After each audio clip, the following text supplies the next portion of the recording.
আসসালামু আলাইকুম। রোজ কিচেনে আপনাদের সকলকে স্বাগত আরেকটি নতুন রেসিপি দেখার জন্য। আজকে আমার রেসিপি হচ্ছে সুজি আর আলু দিয়ে দুর্দান্ত স্বাদের একটি নাস্তা রেসিপি। আর এইভাবে আলু আর সুজি দিয়ে নাস্তাটি বানিয়ে খেয়ে দেখুন, খেতে দুর্দান্ত লাগবে।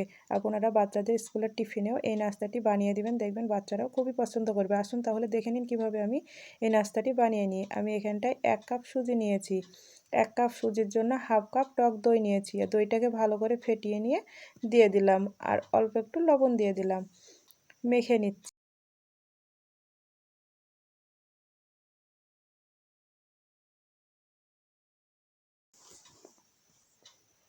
আর দইয়ের বাটিটা ধুয়ে আমি আর একটু পানি দিয়ে দিলাম, দিয়ে এইভাবে ভালো করে মেখে নিয়ে আধ ঘন্টা ঢাকা দিয়ে রেস্টে রেখে দেব। আর এখানটায় 4টি আলু সিদ্ধ করে নিয়েছি। আলুগুলোকে খোসা ছাড়িয়ে নিচ্ছি। আশা করছি আমার এই রেসিপিটি আপনাদের খুবই ভালো লাগবে। আর ভালো লাগলে অবশ্যই একটি লাইক করে দিবেন। এইভাবে দেখেন খোসাগুলো ছাড়িয়ে নিয়েছি, দিয়ে ম্যাশ করে নিচ্ছি আলুগুলোকে। আর আলুগুলো খুব ভালো করে ম্যাশ করে নেবেন, গুটি ভাব যাতে না থাকে। দেখেন ভালো করে আমি ম্যাশ করে নিয়েছি। আর চুলাতে একটি কড়াই বসিয়ে দিয়েছি, দিয়ে অল্প একটু সরিষার তেল দিয়ে দিলাম। আপনারা চাইলে সাদা তেল দিয়েও করে নিতে পারেন। হাফ টিস্পুন কালো জিরা দিয়ে দিলাম, কিছুটা কারি পাতা দিয়ে দিলাম, হাফ চা চামচ আদা কুচি দিয়ে দিলাম, আর মিডিয়াম সাইজে আধখানা পেঁয়াজ কুচি করে দিয়ে দিলাম, দিয়ে একটু হালকা করে ভেজে নিচ্ছি। আর পেঁয়াজটাকে খুব বেশি পোড়াবো না। দেখেন, আশা করছি আপনারা দেখেই বুঝতে পারছেন। দেখেন ভাজা হয়ে গিয়েছে। আলুটা দিয়ে দিলাম। আলুটাকে এইভাবে নাড়াচাড়া করে নিয়ে স্বাদ মতো লবণ আর হলুদ দিয়ে দিলাম। আপনারা চাইলে এখানটা ধনিয়া গুঁড়ো, জিরে গুঁড়ো দিয়ে দিতে পারেন। তাকে এইভাবে ভালো করে দেখেন নেড়ে নিচ্ছি। দেখেন নাড়া হয়ে গিয়েছে। এই পর্যায়ে ধনিয়া পাতা কুচি আর 4টে কুচনো লঙ্কা দিয়ে দিলাম।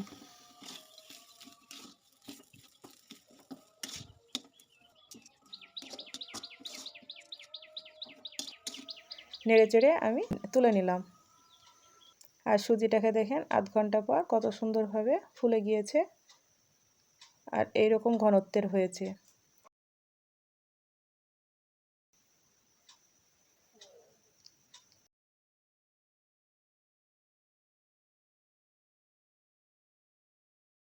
স্পুন বেকিং পাউডার দিয়ে দিলাম, দিয়ে এইভাবে ভালো করে দেখেন আরেকবার ফেটিয়ে নিচ্ছি।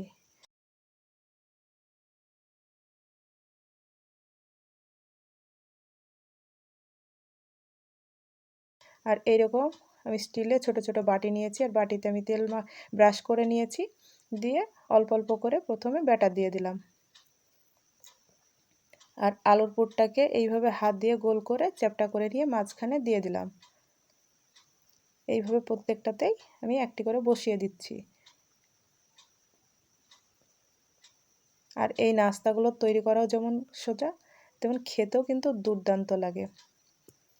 দেখেন উপর দিয়ে এইভাবে ব্যাটার দিয়ে দিলাম, আর একটু খালি করে দিয়ে দিবেন, কারণ ব্যাটারটি ফুলে ডবল হয়ে যাবে। দিয়ে এরকম একটি স্ট্রেনারে আমি দিয়ে দিচ্ছি, দিয়ে পানির ভাপে বসিয়ে দেব। আমার ব্যাটার আর একটু বাড়তি ছিল, সেই জন্য একটি বড় বাটি নিয়েছি। আর বাটিতে আমি এরকম করে ব্যাটার অল্প দিয়ে দিলাম, দিয়ে আলুর পুরটাকেও দিয়ে এইভাবে ব্যাটারটিকে দিয়ে দিলাম। আর দেখেন চুলাতে কড়া বসিয়ে দিয়েছি, আর অল্প পানি দিয়েছি। পানিটা ফুটতে শুরু করে দিয়েছে। দেখেন আমি বসিয়ে দিলাম, দিয়ে ঢাকা দিয়ে দিলাম। আর 10 মিনিট পর ঢাকাটা সরিয়ে দেখেন আমার হয়ে গিয়েছে। আর এই নাস্তাগুলো খুবই কম সময়ের মধ্যেই তৈরি করে নেওয়া যায়। আপনারা চাইলে ব্রেকফাস্টে এই নাস্তাগুলো খেতে পারেন। পেটও ভালো থাকবে, মনও ভালো থাকবে। দিয়ে দেখেন আমার ঠান্ডা হয়ে গিয়েছে, আর তুলে নিলাম। আর দেখেন কত সুন্দরভাবে উঠে আসছে। আমি এইগুলোকে একটু হালকা করে ভেজে নিব। দেখেন সবগুলো তুলে নিচ্ছি। বড় বাটিতে যেটা দিয়েছিলাম ওটাও তুলে নিয়েছি।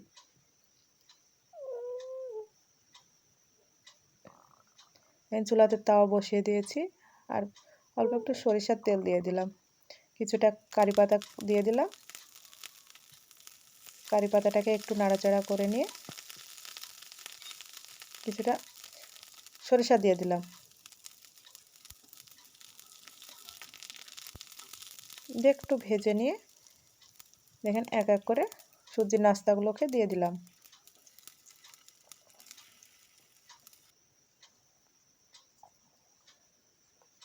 আপনারা চাইলে এগুলো ঘি দিয়েও ভেজে খেতে পারেন, তাহলেও খেতে কিন্তু দুর্দান্ত লাগে।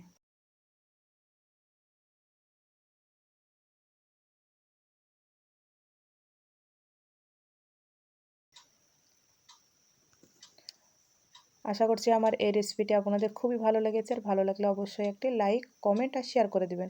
এবং আমার চ্যানেলে নতুন বন্ধু হয়ে থাকলে চ্যানেলটিকে সাবস্ক্রাইব করে দিবেন। পাশে থাকা বেল আইকনটা অন করে রাখবেন, যখনই নতুন ভিডিও দেবো সবার আগে আপনাদের কাছে নোটিফিকেশনটা পৌঁছে যাবে। এইভাবে দেখেন উল্টিয়ে পাল্টিয়ে ভেজে মাশাআল্লাহ দেখেন তুলে নিয়েছে, কতটা সুন্দর লাগছে দেখতে। আপনারা একবার হলো বাড়িতে এইভাবে ট্রাই করুন, আর কেমন হয়েছে অবশ্যই কমেন্ট করে জানাবেন। একটি আপনাকে ভেঙে দেখাচ্ছি, দেখেন ভিতরটা কত সুন্দর হয়েছে। আজ এই পর্যন্ত, আবারও কোনো নতুন রেসিপি নিয়ে আসবো। ভালো থাকবেন, সুস্থ থাকবেন। আর আমার এই পুরো রেসিপিটি দেখার জন্য আপনাকে অসংখ্য ধন্যবাদ।